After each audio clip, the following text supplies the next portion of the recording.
गुरुर्देवो महेश्वरा गुरुर्साक्षात् परब्रह्म तस्मै श्री गुरवे नमः। त्वमेव माता च पिता त्वमेव बन्धुश्च सखा त्वमेव विद्या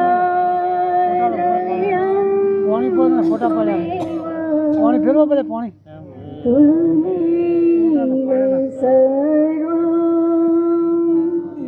मम देव देवा। सद्गुरुदेव की जय। परम पूज्य प्रातः स्मरणीय संध्या वंदनीय पूज्यपाद गुरुदेव श्री वेलजी बापाना श्री चरणों सादर वंदन। आदरणीय गंगाबेन, आदरणीय संतो, भक्तों, वडीलो, माताओं, भाईओ बहनों अने नाना भूलकाओ, आप सौना हृदयमां रहेला एक ना एक परमात्माने मारा प्रणाम। आजना पावन दिवसे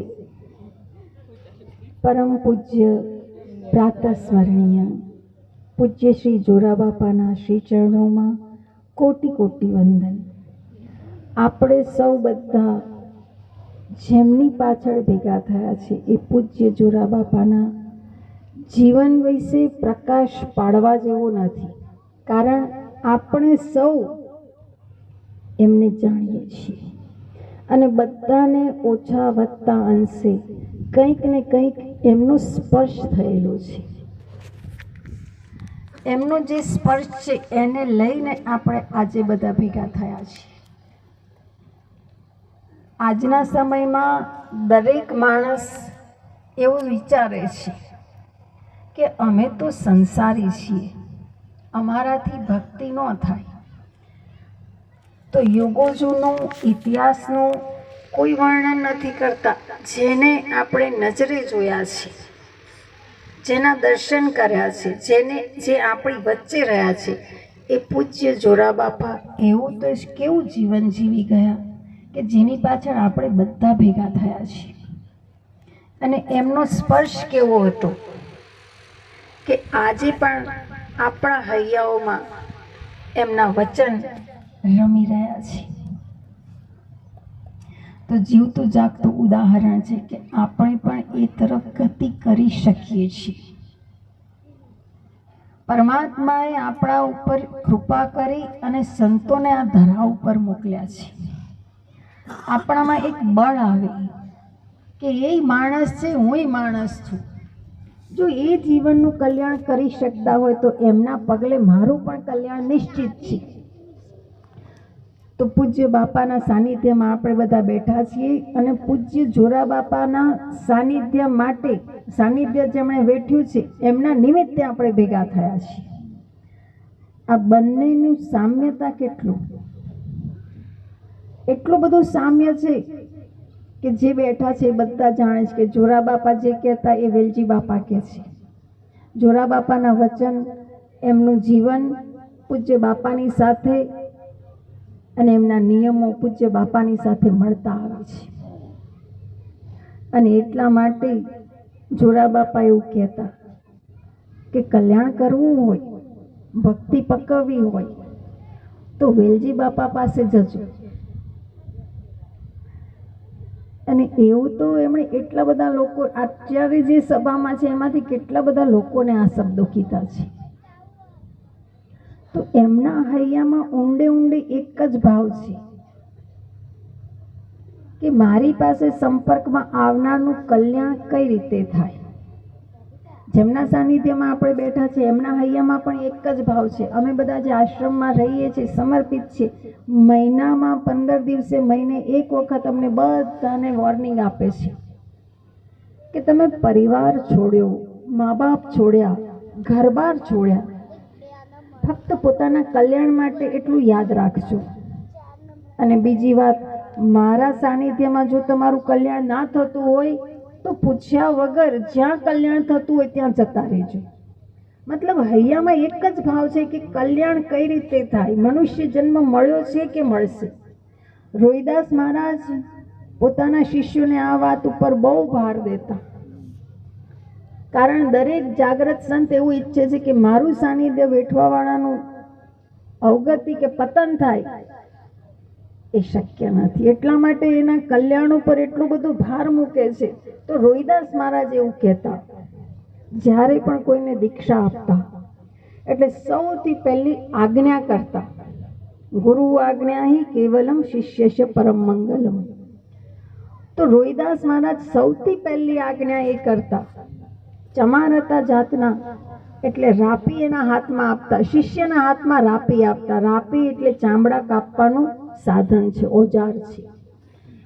તો રાપી એના હાથમાં આપતા અને એને એવું કહેતા કે સૌથી પહેલી મારી આજ્ઞા છે કે મારું વાણી અને વર્તન જો એક સમાન ના હોય તો આ રાપી પહેલા મારા પેટમાં મારી દે છે.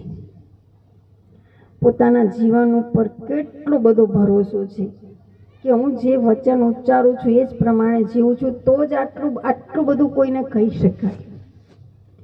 એમ આપણે જેમના સાનિધ્યમાં બેઠા છે એમના હૈયામાં પણ આ એક જ ભાવ છે કે જે ઉપાય जिस बिद मेरो साहेब मिले કરીએ સોય ઉપાય. જે ઉપાય પરમાત્મા પ્રાપ્તિ થતી હોય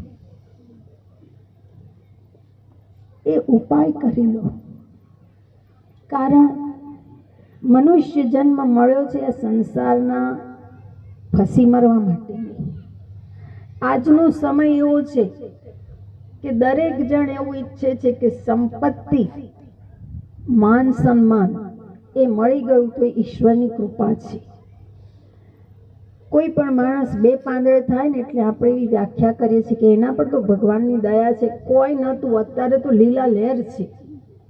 પરમાત્માની કૃપા એ છે કે સાચા સંતના પ્રત્યે શ્રદ્ધા અને અહોભાવ જાગી જાય. જેની પાસે સાચા સંત પ્રત્યે શ્રદ્ધા અને અહોભાવ છે એનું કોઈ કાળે પતન થતું નથી અને કોઈ પણ પરિસ્થિતિ એને અટકાવી શકતી નથી. આમિર ખુસરો આગ્રામાં થઈ ગયા. 8 વર્ષની ઉંમર, 8 વર્ષના બાળકને એટલી ઝાઝી બુદ્ધિનો વિકાસ થયો હોતો નથી કે કંઈક સંકલ્પ અને કંઈક નિર્ણય કરી શકે. પિતાએ કીધું કે આમિર, હું નિઝામુદ્દીન ઓલિયાને મળવા જાઉં છું, એમના દર્શને જાઉં છું, તું ચાલ મારી સાથે. જે મા બાપ આજના સમયની સૌથી મોટી જે માંગ છે, દરેક મા બાપ ઈચ્છે છે કે મારા સંતાનોનું ભવિષ્ય ઉજળું રહે. ઉજ્જવળ ભવિષ્ય માટે મા બાપ તનતોડ મહેનત કરે છે, સંપત્તિ કમાય છે, પણ આજનો સમય સંસ્કાર તરફ જોતો નથી. તો જે મા બાપ પોતાના સંતાનોના સંસ્કાર ઊંચા જોવા ઈચ્છે છે એમના માટે બહુ મહત્વની વાત છે કે કોઈ પણ સંત સુધી સંતાનોને પહોંચાડી શકે. તો આમિરના બાપાએ કીધું કે મારી સાથે ચાલ, હું નિઝામુદ્દીન ઓલિયાના દર્શન કરવા જાઉં છું. 8 વર્ષના બાળકે નિર્ણય કર્યો છે કે જો ઓલિયા સાચા હશે તો મને સામેથી બોલાવશે, અને જો સામેથી બોલાવશે તો આ મસ્તક એમના ચરણોમાંથી કદી ઊંચું નહીં થાય. અને અમે वो सर नहीं जो हर दर पे झुकता रहे और वो दर नहीं जहां हर सर ना झुके. આમિરે નક્કી કર્યું કે જો સામેથી બોલાવશે તો આ મસ્તક એમના ચરણોમાં નમ્યું, ફરી કદી નહીં ઉઠે, અને નહીં બોલાવે તો ફેર કદી એ દરવાજે નહીં જાઉં. પિતાને એવું નથી કીધું કે હું તમારી સાથે આવું કે ના આવું, કોઈ તર્ક નથી કર્યો. પિતાએ કીધું ચાલવા માંડ્યા પાછળ પાછળ. ઓલિયાના દરવાજે જઈને ઊભા રહ્યા. એની સાથે પિતા તો અંદર પ્રવેશ કરી ગયા, પણ એમનો જે સંકલ્પ હતો કે ઓલિયા બોલાવશે તો હું જઈશ, એટલે દરવાજે ઊભા રહ્યા છે. પિતાશ્રી ઓલિયા સુધી પહોંચે એના પહેલા એક માણસ એમને સામે રસ્તામાં ક્રોસ થયો. દરવાજે આવીને માણસે સમાચાર આપ્યા કે આમિર મળવું હોય તો ઓલિયા વાટ જોવે છે.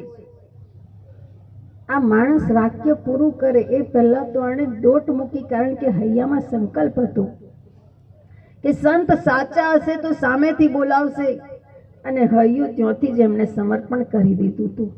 દોડતા પિતા પહોંચે એ પહેલા આમિર એમના ચરણોમાં પહોંચ્યા છે, અને એ મસ્તક પછી કદી ઊંચું નહીં થયું. ત્યાંથી સંસારના બધા વ્યવહાર કર્યા, શરીર નિર્વાહ માટે, જીવન નિર્વાહ માટે બધા ઉપાયો કરી લીધા, પણ હૈયું એમના ચરણોમાં જ રહી ગયું.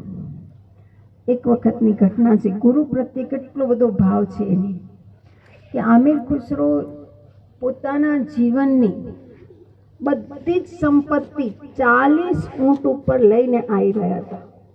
કે જીવનમાં બહુ કમાણી કરી લીધી, માન સન્માન બધું કરી લીધું, પણ જેના વડે કમાયો છું બધું એને અર્પણ કરી દઉં. ગુરુ પાસે આવી રહ્યા હતા. એ સમયે એવો હતો કે 2 દિવસ પહેલા એક ગરીબ માણસ નિઝામુદ્દીન ઓલિયાના દરવાજે જઈને એમના ચરણોમાં બેઠા કે મારી દીકરીના લગ્ન કરાવવા છે, મને કોક મદદ કરો ને. સંતે આજુબાજુ જોયું, કશું મળ્યું નહીં.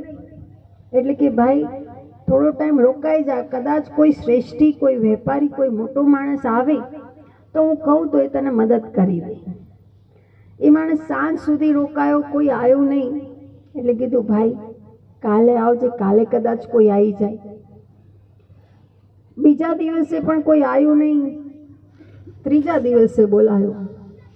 ત્રીજા દિવસની સાંજે આ માણસે કીધું કે બાપજી, ગરીબનું નસીબ પણ ગરીબ જ હોય.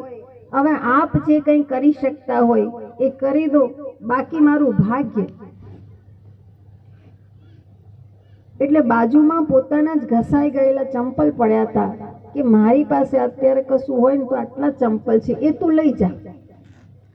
આણે વિચાર્યું ચાલ ચંપલ લઈ જાઉં, વેચીને ગોળ ચણા તો આવશે, એક ટંક તો ટૂંકો થશે, એટલું જ લઈ જાઉં ચાલ. ચંપલ બગલમાં લઈ અને ચાલતો થયો. આ બાજુથી આમિર 40 ઊંટ ભરીને સંપત્તિ લાવી રહ્યા હતા. આ માણસ જેમ જેમ નજીક આવતો ગયો, આમ આમિરને સુગંધ આવતી ગઈ પોતાના ગુરુદેવની, કે આટલામાં મારા ગુરુદેવની કોઈ ને કોઈ વસ્તુ છે. આ માણસ જેમ જેમ નજીક આવતો ગયો એમ એની સુગંધ વધતી ગઈ. 2 જણા આમને સામને થઈને આગળ વધ્યા એટલે આની સુગંધ એ માણસ તરફ જવા લાગી. એટલે આમિરે આખો કાફલો ઊભો રખાયો કે ઊભા રહો ભાઈ, અને પેલા માણસને બોલાવ્યો કે ભાઈ તારી પાસે મારા ગુરુદેવની કોઈ વસ્તુ છે. આણે કીધું કે એક ઓલિયાના ઘસાઈ ગયેલા ચંપલ છે, બીજું તો કોઈ મારી પાસે નથી. કે હા એ જ મારા ગુરુદેવના શ્રી ચરણોની પાદુકા. બોલ કેટલામાં આપવી છે? કે આપણે જેટલા હાલવા હોય એટલા હાલો, હું તો શું કહું, આની કેટલી કિંમત હોય? કે મોં માંગ્યા પૈસા આપું. બોલ કે આની કિંમત હું નથી કરતો, તમારે જે હાલવું હોય તે આપી દો. આમિરે વિચાર્યું કે આ આખું જીવન આપતા આ કોઈને મળે એટલી એવી સંપત્તિ નથી. એણે કીધું કે એક ઊંટ જેના ઉપર રાશન પાણી છે, સીધું સામાન છે, આ બધા માણસોનું, એ એક ઊંટ હું રવા દઉં છું, બાકીના 39 ઊંટ તને આપું છું આના બદલામાં, એટલું મને આપી દે. આને તરત આપી દીધા કે મારે એટલું બધું નથી જોઈતું, કે મેં તને આપ્યું તું લઈ જા. થાળમાં સજાઈને રેશમી રૂમાલ ઢાંકીને આમિર ગુરુદેવ પાસે પહોંચ્યા છે કે ગુરુદેવ આપના માટે એક સોગાદ લાવ્યો છું. કે ખોલ, શું સોગાદ છે હું જોઉં. આમિરે ખોલ્યો રૂમાલ, અંદર પોતાના ચંપલ જોયા એટલે પહેલો પ્રશ્ન કર્યો કે જૂઠ મારીને તો નથી લાવ્યો ને, લૂંટફાટ તો નથી કરીને, કે બાપજી જીવનભરની કમાણી આપીને લાવ્યો છું. એક બાજુ એને આપવા માટે કશું નહોતું અને બીજી બાજુ બાપજી જવાબ આલે છે, તોય સોદો સસ્તો છે ભાઈ. જીવનભરની કમાણી આપીને જો આ મળ્યું હોય તો સોદો ઘણો સસ્તો છે. ગુરુ પ્રત્યે એટલો બધો ઊંચો ભાવ હતો કે એક દિવસ ગુરુએ પોતાના જીવનના છેલ્લા સમયમાં બધા શિષ્યોને ભેગા કરતા, જ્યારે બંદગી કરતા, એટલે કે બંદગી નમાઝ પૂરી થાય એટલે બધા એવો સંકલ્પ કરો કે આ શરીર લાંબો સમય ટકી જાય. કોઈ સંત પોતાના માટે આવી પ્રાર્થના કરાવતો નથી, પણ એની પાછળ કોઈ ને કોઈ રહસ્ય હોય છે. એક શિષ્યના અંદર શંકા ઉઠી કે બાપજીનો આ સ્વભાવ નથી કે પોતાના સ્વાર્થ માટે કંઈક કરે, તો આવું કેમ પ્રાર્થના કરાવે છે? એક દિવસ પ્રશ્ન કર્યો કે બાપજી આપનો સ્વભાવ નથી, તો પછી આવી પ્રાર્થના કેમ? કે જેટલો સમય આ શરીર ટકશે એટલો જ સમય આમિરનું શરીર ટકશે, અને મારી એવી ઈચ્છા છે કે એના હૈયામાં જે પ્રેમ છે એ પ્રેમ આખા જગતનો એનો લાભ મળે. એ પ્રેમનો લાભ આખા જગતને મળે, એટલા માટે આ શરીર લાંબો સમય ટકી જાય એવી પ્રાર્થના કરાવું છું. અને બન્યું પણ એવું કે જે દિવસે ગુરુએ શરીર છોડી દીધું, આમિરનું શરીર પણ છૂટી ગયું. સંસારમાં ગુરુ જે આપી શકે છે એ બીજું કોઈ આપી શકતું નથી. જે સદશિષ્યો ગુરુને સમર્પિત થયા છે, સદશિષ્યોને જે પ્રેમમાં સમર્પિત થયા છે, એ બધાનું નામ પહેલા લેવાય છે. સીતા રામ, રાધે શ્યામ, આમિર ખુશરો, અમર દેવીદાસ, જેસલ તોરલ, જે સમર્પિત થઈ ગયા છે એનું નામ આગળ આવે છે. આપણે બધા આ બધું જાણીએ છીએ, પણ કોઈ સંતની કૃપા હોય તો જીવનમાં વણાઈ જાય છે.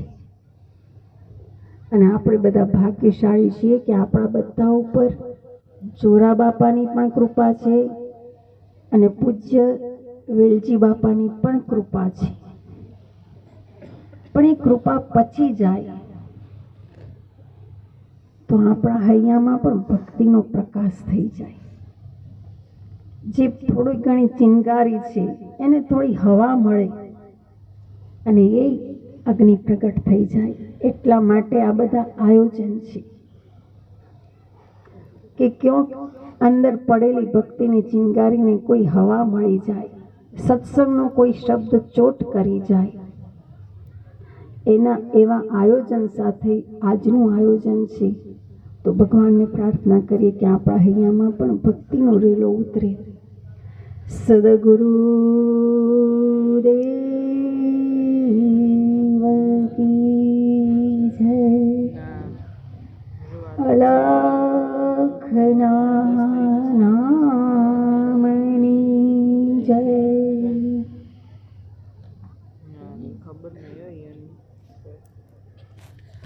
દેવ કી જય. રામદેવજી મહારાજની જય. મોહે લાગી લગન ગુરુ ચરણ કી. મોહે લાગી લગન ગુરુ ચરણ કી. ચરણ बिना मुझे कछु नहीं भावे.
भई मेरे नयन लगी, उलट भई मेरे नयन लगी, मोहे लागी लगन गुरु चरण की, मोहे लागी लगन गुरु चरण की।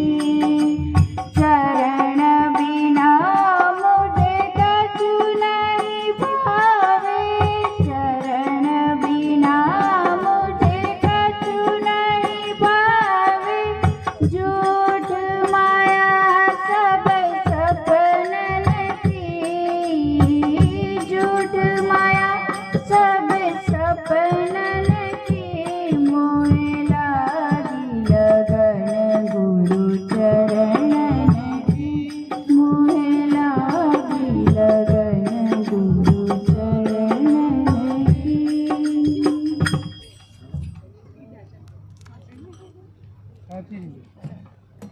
मारो नाथजी संभारे नी खबर पड़ी,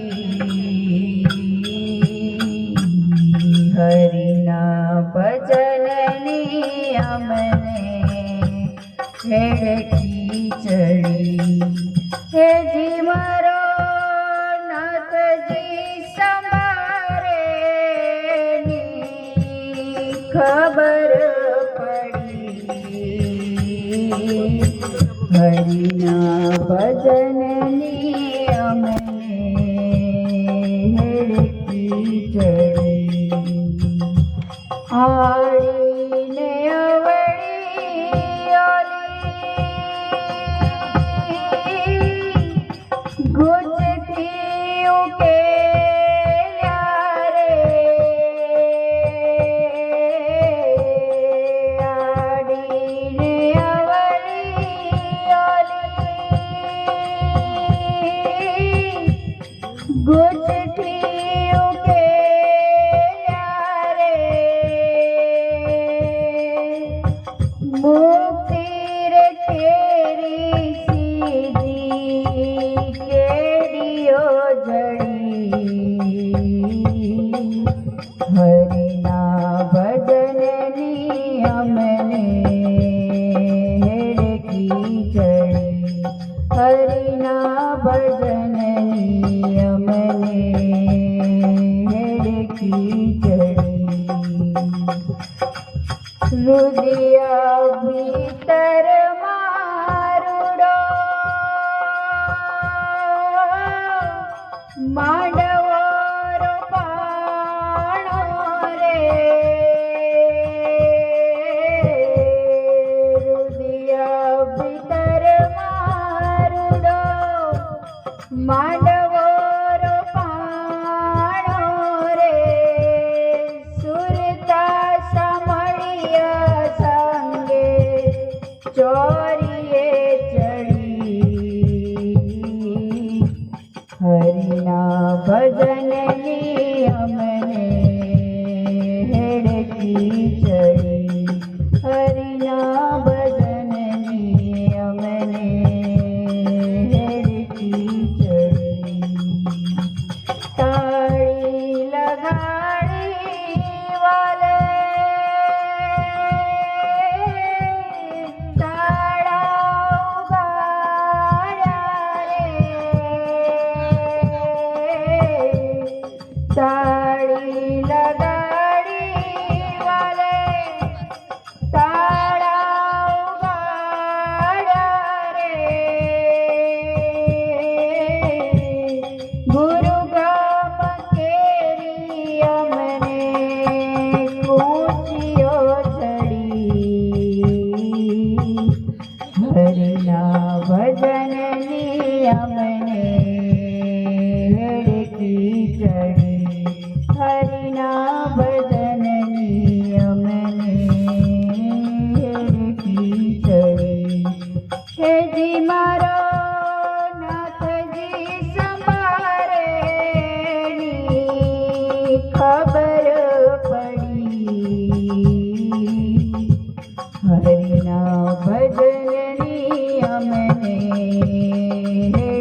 પરમ પૂજ્ય જોરારામ બાપાનો જય, પરમ પૂજ્ય વેલજીરામ બાપાનો જય, પધારેલ સંત મહાપુરુષનો જય.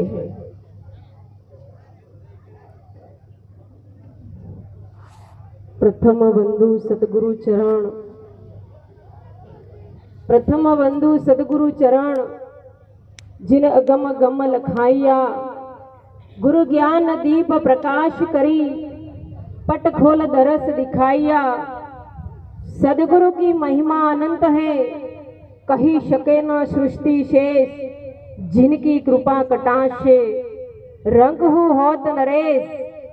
सदगुरु की महिमा अनंत, अनंत किया उपकार, लोचन अनंत उघाड़िया, अनंत दिखावनहार. આજે પવિત્ર અને પુણ્યશાળી ધરા, આષાઢાની પાવન ધરા ઉપર પરમ પૂજ્ય સંત શ્રી જોરા બાપાની સમાધિ સ્થળ પર આજે જે ભોજન ભંડારો दूर दूर थी जे नामी अनामी संतो भक्तो जे आ द्वारे पधार्या छे अने आजनो जे महिमा बापानी पुण्यतिथि निमित्ते जे भंडारानुं आयोजन कर्युं छे, परम पूज्य वेलजीराम बापाना चरणोमां कोटी कोटी प्रणाम करूं छूं. कारण के आजनो जे साहेब जे भंडारो उत्सव राख्यो छे ए बापानो एक प्रसाद छे. कारण के आजे जे दूर दूर थी भावी भक्तो पधार्या, संतो पधार्या अने आपणने बधानो जे प्रसादनो लाभ आप्यो छे, जे प्रसाद अने सत्संग अने दर्शननो जे लाभ आपणने बधाने मळ्यो छे ए पूज्य वेलजीराम बापाना आशीर्वाद छे. तो एक बार आपणे बधाए बापूना चरणोमां कोटी कोटी वंदन करीए अने बापूने खूब भावथी स्नेहथी आपणे वेलजीराम बापाना चरणोमां बापाने ताळीथी વધાઈએ. कारण के साहेब आजे संत एक परमार्थी होय छे, परोपकारी होय छे, ए आपणे बधा जाणीए छीए. આપણે બધાના સંતોના સ્વમુખથી આપણે બધાએ જાણ્યું છે કે સંત પરમાર્થી કાર્ય કરતા હોય છે. સંત એક પરમાર્થી હોય છે. સંત બડે પરમાર્થી, શીતલ વાકા અંક, તપત બુઝાવે ઓરન કી દે દે અપનો રંગ. પણ આજે આપણે સમક્ષ, આપણે પ્રત્યક્ષ, આપણી દ્રષ્ટિથી આપણે સાહેબ આપણને આજે જોયું છે કે ખરેખર આપણા સમક્ષ, આપણે જે આપણા સમક્ષ, આપણા દ્રષ્ટિની નજીક કે જે કેટલી બધી નિર્મળતા, કેટલો બધો સ્નેહ, ભાવ, ભક્તિ પરમાત્મા પ્રત્યે સાહેબ જેનું જીવન સમર્પણ કર્યું છે અને અનેક જીવોને સાહેબ અજ્ઞાનતાથી, અંધકારમાંથી, વ્યસનથી સાહેબ દૂર કરી અને જે પરમાત્માના જે માર્ગદર્શન બતાવી અને પરમાત્માના નામમાં જેને જોડ્યા છે એવા મહાપુરુષના ચરણોમાં સાહેબ એક નહીં પણ અનેક વાર આપણે સાહેબ વંદન કરવા જોઈએ. સંત મહાપુરુષ આ ધરા ઉપર સાહેબ અનેક મહાપુરુષ આ ધરા ઉપર આવે છે, અનેક વાર આ ધરા ઉપર પ્રગટ થાય છે. એ સાહેબ આપણા માટે, બીજાના માટે, બીજા ઉપર દયા કરી, બીજાના ઉપર જ્યારે જીવ દુખી દેખાય છે આ ભવસાગરની અંદર, ત્યારે સંતને સાહેબ પોતાનું હૃદય, પોતાનો અંતરાત્માને સાહેબ ઠેસ પહોંચતી હોય છે. દુઃખ થાય છે કે આ જીવ સદગુરુના જે અંશ છે આ ભવસાગરમાં આવી અને સાહેબ ભટકી ગયો છે, ફસાઈ ગયો છે. એટલા માટે સંસારમાં આ ભવસાગરમાં સંતને સાહેબ આવવું પડે છે. એ જીવનો ઉદ્ધાર કરવા માટે આ સંત આ ભવસાગરમાં સાહેબ પ્રગટ થાય છે. જીવને જગાડવા માટે, જીવને ચેતવવા માટે સાહેબ સંત વારંવાર આ ભવસાગરમાં પોતે સાહેબ આવે છે, પ્રગટ થાય છે અને જીવોને શબ્દરૂપી જ્ઞાનરૂપી સાહેબ ટકોર કરી અને જીવ ઉપર દયા રાખી, દયા કરી, દયાનો ભાવ પ્રગટ કરી અને સાહેબ આ જીવને એ જગાડે છે. તો ખરેખર ખૂબ આજે આનંદની વાત છે કે આટલી બહોળી સંખ્યામાં આપણને બધાના દર્શન પરશનનો લાભ મળ્યો છે. અને બાપા પણ ખરેખર આપણે એમના બાળક છીએ, એમના સ્વમુખથી આપણે બધાને સાહેબ પ્રસાદનો લાભ લેવાનો છે. અને આપણને આ માનવ જીવન આપણે બધા જાણીએ છીએ કે મનુષ્ય દેહ મળ્યો છે, બીજી વાર મળવાનો નથી. જે મળ્યો છે એ સત્ય છે અને ફરીથી મળશે એ બધા વાયદા છે સાહેબ. તને મળ્યો મનુષ્ય અવતાર માંડ કરીને, તે ભજા નથી ભગવાન હેત કરીને, માટે ખાશો જમનો માર પેટ ભરીને, તું રામ નામ સંભાળ. આવો મહાપુરુષો સાહેબ પોકાર કરીને આ જીવને ચેતાડવા માટે, જગાડવા માટે સાહેબ પોકાર કરીને કહે છે કે આ મનુષ્ય અવતાર મળ્યો છે, ફરીથી મળવાનો નથી, વારંવાર મળવાનો નથી. અને આપણે બધાએ સંસારમાં નર હોય કે પછી નારી હોય, બધાએ આપણા સંસારમાં જે આ પાંચ તત્વનો દેહ ધારણ થયો છે પરમાત્માની કૃપાથી, આ મનુષ્યનું શરીર આપણને બધાને પ્રાપ્ત થયું છે.